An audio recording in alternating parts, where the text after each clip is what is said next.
우리가 잘 알고 있는 예수님의 제자 가운데 베드로라고 하는 사람입니다. 이 베드로는 부모에게 원래 받았던 이름은 시몬이었습니다. 히브리식 이름인데, 근데 예수님은 그에게 아람어로 게바라고 하는 새 이름을 주었습니다. 그 뜻은 반석 또는 바위라는 말씀인 것입니다. 예수님이 시몬에게 반석이라는 뜻이 베드로라고 하는 새 이름을 주셨을 때 아마도 다른 제자들은 그 이름이 그에게 별로 어울리지 않는 그런 이름인 것입니다. 왜냐하면 시몬은 바위처럼 듬직하지 못한 사람이었기 때문이죠. 근데 이 사람 보고 바위라고 반석이라고 하니까 기가 차는 그런 얘기겠습니다. 우리 더러우치고 해서나 앞으로 안고 피가 뭐지 힘이 치고 우리 앞으로 멀리 가지 말았으면 좋겠어. 내가 설교에 좀 도와주면 좋겠어요. 자, 시몬이에게 베드로라고 하는 새 이름이 주어지고 나중에 시몬이라고 하는 이름이 같이 쓰일 때가 있습니다. 사건. 왜 그런가 하면 그때 영적인 일이 아닌 세상 일에 관계되어졌을 때 시몬과 베드로라고 하는 함께 이름을 불려졌다. 또 그의 베드로가 부족함을 나타낼 때, 허물을 나타낼 때는 시몬 베드로라고 하는 이 말이 동일하게 쓰여졌다는 것입니다.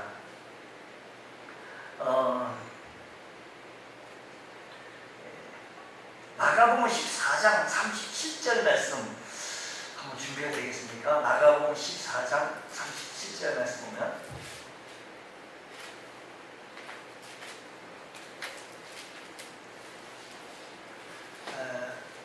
돌아오자 제자들의 뭐하는 걸 보고? 자는 것을 보시고 베드로에게 말씀하시되 뭐라고요? 시몬아. 그러니까 부족함과 허물을 나타낼 때 시몬아라고 하는 말을 썼다는 거죠. 그리고 영적인 일이 아닌 세상 일과 관계되어졌을 때 이렇게 시몬이라고 쓰는데 누가복음 4장 38절 말씀 또 여러 군데 있습니다. 누가복음 5장 10절, 5장 3절 뭐 이런 등등 있는데 4장 3절 예수께서 일어나 회당에 나가사 시몬의 집에 들어가시니 시몬의 장모가 중한 열병에 붙들린지라 라고 말합니다. 영적인 일이 아닌 이런 일반적인 일이 있을 때 시몬이라는 말을 사용했다. 이처럼 예수님이 베드로의 부족과 허물을 책망하실 때 예수님은 베드로의 그 옛 이름인 시몬으로 부르시면서 그를 꾸짖으시기도 했고 교훈하기도 했다라는 것을 기억해 주시기 바랍니다. 성경은 때때로 시몬과 베드로를 합한 이름 시몬과 베드로, 시몬 베드로라는 거 사용하는 경우도 있습니다. 시몬이라고 말하지 않고 시몬 베드로.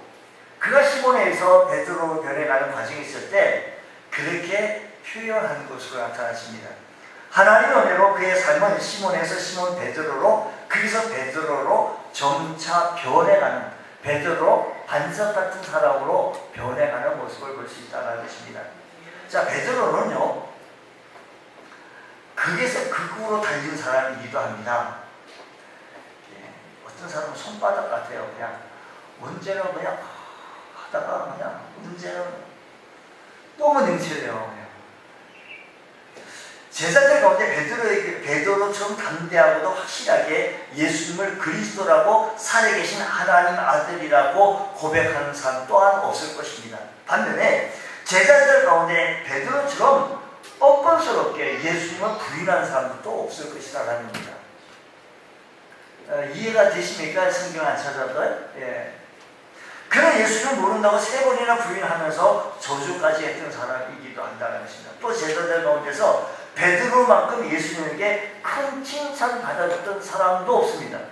예수님은 그에게 천국의 열쇠를 주시겠다라고까지 말씀하시면서 칭찬했습니다. 그러나 예수님에게서 사탄이라고 불리면서 가장 책망받았던 사람 역시 베드로였다는 것입니다. 그걸 보면 극에서 극을 달린 사람 베드로입니다.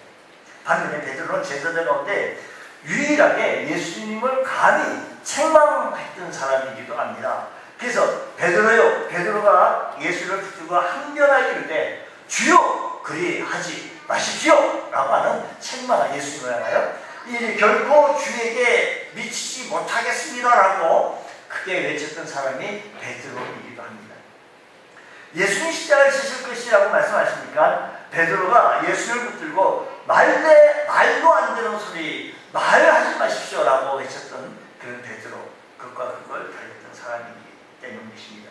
이처럼 베드로는요, 종잡을 수 없는 인물이었고 반석처럼 던직한 인물이 아니라 변덕스럽게 짝이 없던 사람이었습니다. 그런데 예수님은 그를 붙들어서 12사도 가운데에서 수제자로 또 으뜸이 되는 사도로 불러쓰셨는데 그만한 이유가 있었기 때문이라는 것입니다.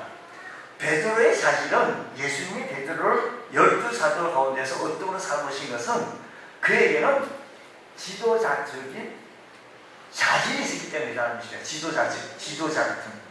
자, 먼저 우리 한번 좀 파헤쳐 보도록 하겠습니다. 베드로는요, 호기심이 참 많았습니다. 그래서 그는 계속해서 예수님에게 이런저런 질문을 참 잘했습니다.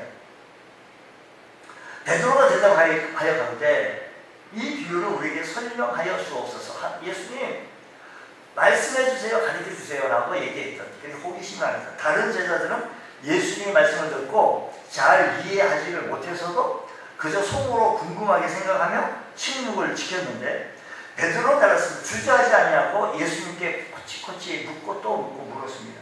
이것은 그만큼 예수님의 사역에 관심이 많았다라는 것입니다. 오늘 여러분들이 설교 말씀 듣고 이해도 안 됐는데도 이해된 것처럼 궁금하게 생각하지 않고 침묵을 지키는 그런 모습이 있다라고 한다면 좀 물으세요. 이런 방법을 자꾸 쉬어야 되는데 특히 잘 안 돼서 지금 저 쉬다 말고 그러는데, 말씀 듣고 그 말씀을 가지고 20분간 식사를 하기 전에 모여가지고, 얼마나 모이냐면 꽤 많은 숫자들이 모여가지고 각 그룹으로 모여가지고 오늘 받았던 말씀을 가지고 서로 토론하고 나누더라고요. 오늘 받은 말씀은. 근데 그게 이제 우리는 교회 문만들이라면 싹 잊어버리는데 어떻게 그렇게 토론하고 또 나눌 수 있느냐. 아무리 페파가 준비되어진 이런 교환이 준다고 하더라도 쉽게 잘 잊어버리는데, 어쨌든 그걸 함으로 말미암아 기억에 오래 남게 하기 위한 그런 모습이겠죠. 어쨌든 베드로의 질문은 적극적이고 성숙되지 못한 질문이었지만 그럼에도 불구하고 호기심이 많은 베드로는 계속 질문에 꼬리를 이었다.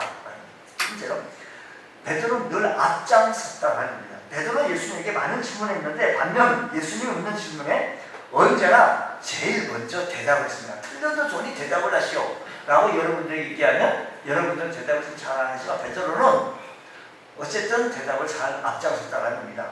자, 누가복음 말씀 보면 누가복음 8장 45절 말씀 보면요, 예수께서 이랬어요. 내게 손을 밀고 밀리는 상황 속에 내게 손을 대지 누구냐라고 하니까 다 아니라고 할 때 베드로가 이르되 주여 무리가 밀려가지고 이렇게 된 것이 신경 쓰지 마십시오 라고 하는 얘기이죠. 그러니까 다른 제자들은 얘기하지 않은 가운데 제일 먼저 답변하는 일에 앞장섰던 사람이 베드로였다고 했습니다. 너희들은 나를 보고 세상 사람 누구라 그러냐? 그럼 너희들은 나를 보고 뭐라고 하느냐? 라고 할 때 시몬 베드로가 대답하여 이르되 주는 그리스도시요 살아계신 하나님의 아들입니다 라고 고백을 했어요. 예수님께서 겟세마네 동산에 사로잡혔을 때도 늘 앞장섰는데 시몬 베드로가 칼을 가지고 말고의 귀를 자르고 했을 때 앞장섰습니다. 이처럼 예수님은 주님을 위한 일이라고 한다면, 예수님을 위한 일이라고 한다면 베드로는 언제나 앞서 나서 그냥 해결하는데 우뜸이었다는 것입니다. 예수님은 베드로의 일하는 점을 귀하게 여기셨던 것입니다.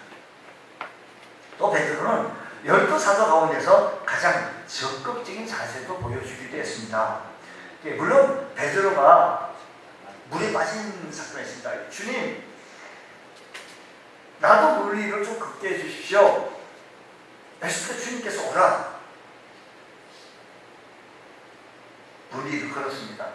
근데 다른 제자들은 그러지 못했습니다. 늘 베드로는 12사도 가운데 가장 무슨 일을 하더라도 적극적으로 했어요. 적극적으로. 우리가 배울 수 있는 것은 우리가 주의 일을 하는데 좀 적극성이 좀 필요합니다. 그래서 늘 따라가는 게 적극성.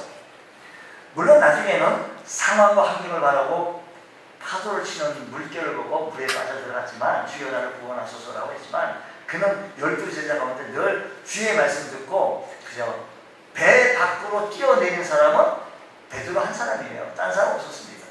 그러니까 얼마나 적극적입니까? 물론 베드로는 예수를 모른다고 3번이나 부인했습니다만 그러나 베드로가 그렇게 3번이나 맞아요. 근데 그게 어디냐면 대제사장의 집까지 예수님을 쫓아갔기 때문입니다. 다른 제자들은 어떻게 했습니까? 다 도망갔죠. 근데 베드로만큼은 그 집까지 쫓아갔어요. 물론 부인은 했긴 했죠. 베드로만 멀찍이 예수님을 쫓아서 대제사장의 집들까지 들어가게 되어진 겁니다. 그래 보면 늘 주의 일을 하는데 주님을 위해서라고 한다면 앞장서서 하는 사람이 있고 주의 일을 맡기면 늘 시험 드는 사람이 있습니다. 옆 사람한테 물어보세요. 주의 일을 맡기면 앞장서서 합니까? 시험 듭니까? 물어보시기 바랍니다.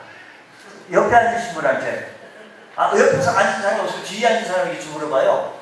뭐라고 대답을 해요? 자, 예수님이 부활하셨을 때 12사도 가운데 제일 먼저 무덤에 달려가는 사람이 또한 역시 베드로와 요한인데 요한은 좀 더 젊기 때문에 먼저 좀 앞으로 달려갔겠지만 요한은 이렇게 무덤을 부풀어서 이렇게 보기만 했지만 베드로는 안으로 들어갔다는 아닙니다. 근데 이제 우리가 무덤을 생각할 때 우리나라처럼 무덤 매장에서 이렇게 묻는 것이 아니고 그 당시에 무덤은 이렇게 굴처럼 동굴처럼 이렇게 사람이 들어갈 수 있는 그런 환경인 것을 우리가 직시해서 안에 들어갔다는 것입니다. 베드로는 호기심이 많았으며 주의 사역에 그만큼 많은 관심을 보였으며 늘 주님의 일에 앞장서고 적극적으로 일을 했던 사람이 베드로였다는 것을 바라보면서 오늘도 우리도 베드로처럼 우리가 앞장서고 적극적으로 힘을 다하여 주를 섬길 줄 아는 귀한 은혜가 있기를 원합니다. 베드로의 체험인데 사람은 자신이 경험한 것을 통해서 많은 것을 배우고 깨닫습니다. 베드로는 4가지 중요한 체험을 하게 되어지는데 가이사랴 빌립보에서 체험하게 되어진 첫 번째 뭐냐면 위대한 신앙 고백을 했어요. 그 위대한 신앙 고백은 훌륭합니다. 왜 훌륭하냐면 우리가 이것을 분명히 서야 우리 천주교도하고도 얘기할 때 분명하게 얘기하는 천주교 얘기를 좀 다르게 생각하고 다르게 해석하죠. 시몬 베드로가 대답하여 가는데 주는 그리스도시요 살아계신 하나님의 아들입니다 라고 고백합니다. 예수께서 대답하여 이르시되 바요나 시몬아 네가 복이도다. 이를 내게 알게 하니는 혈육이 아니요 하늘에 계신 내 아버지니라고 했습니다. 예수는 베드로에게 하나님이 베드로의 입을 사용하셔서 복음의 진리를 계시한다는 사실을 깨닫게 해주셨습니다. 이러한 체험이 훗날 베드로로 하여금 오순절을 맞이해서 담대하게 입을 열어 하나님의 계시의 말씀을 전할 수 있도록 만들어 주셨던 것입니다. 또한 이러한 체험은 훗날 베드로로 하여금 부서들어 하나님의 계시의 말씀을 성경을 기록하게 되어지는 귀한 계기가 되어지기도 했던 것입니다. 더 중요한 것은 내가 천국 열쇠를 내게 주리니 내가 땅에서 무엇이든지 내면 하늘에서도 매일 것이요 내가 땅에서 무엇이든지 풀면 하늘에서도 풀리리라고 하셨습니다. 예수님은 베드로에게 천국 열쇠를 주시겠다고 말씀하시면서 이 열쇠의 역할은 뭐냐면 문을 여는 겁니다. 그러면 과연 어떤 식으로 베드로는 천국 문을 열었습니까? 오순절 천하 각국에서 모여있는 유대인들에게 최초로 천국 복음을 전파했던 사도가 바로 베드로였습니다. 베드로. 사도행전 2장 14절에도 말씀하시길 누가 최초 이방인을 향하여 그리스도의 말씀을 복음을 증명했던 사람이 베드로였고요. 또 뿐만 아니라 고넬료한테 가서 복음을 전했던 사람이 역시 베드로였다. 라는 것을 바라보면서 오늘 여러분 우리가 주의 일을 할 때 우리 앞장서서 복음을 증거할 수 있는 믿음의 본석도 되어주시기를 주의 이름으로 축복합니다. 두 번째 대제사장 가야바시 바깥뜰에서 십자가를 지시기 전 예수님은 제자들에게 구약 성경에 기록된 예언의 말씀을 인용하면서 이렇게 말씀하십니다. 마태복음 26장 31절 한번 읽어보겠습니다. 마태복음 26장 31절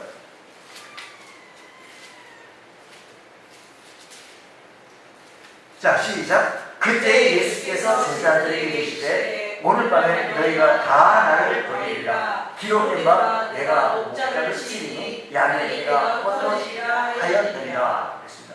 베드로는 큰 소리를 칩니다. 자기는 다른 사람들과 같지 않다는 겁니다.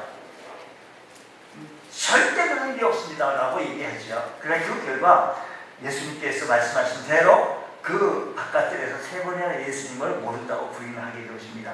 그때 그 일로 인해서 베드로는 자신의 모습이 한계를 뼈저리게 느꼈습니다. 그래서 그가 지도자가 빠지기 쉬운 함정원 하나인 자만심에서 벗어나게 되어질 수 있었다는 겁니다.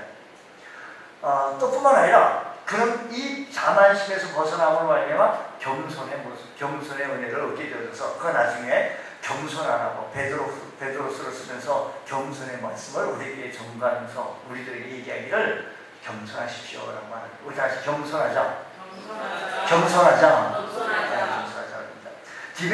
디베랴 바닷가에서 말씀합니다. 예수님께서 부활하셔서 베드로를 찾아가는 장면이 나옵니다. 요한복음 21장. 예수님 베드로에게 네가 나를 사랑하냐 3번 질문하죠. 네가 나를 사랑한다면 어떻게 여기 와가지고 물고기를 잡을 수 있느냐? 네 말대로 네가 나를 사랑한다면 내 어린 양을 먹이는 일을 해야 하지 않겠느냐라는 겁니다. 예수님 같은 내용의 말씀을 3번 하시면서 오늘 우리들에게도 말씀하시기를 우리가 주님을 사랑하는 마음으로 교회를 사랑하고 그 사랑하는 마음으로 우리가 열심을 다하여 주를 섬겨나갈 수 있는 그런 귀한 은혜가 있기 원합니다. 오늘 이 베드로의 말씀을 통하여서 우리가 배울 수 있는 것은 지도자는 흔히 자기가 제일인 줄 알면서 허세 부리기 좋아합니다. 그러나 진정한 지도자는 정해진 질서에 순복할 줄도 안다라는 것입니다.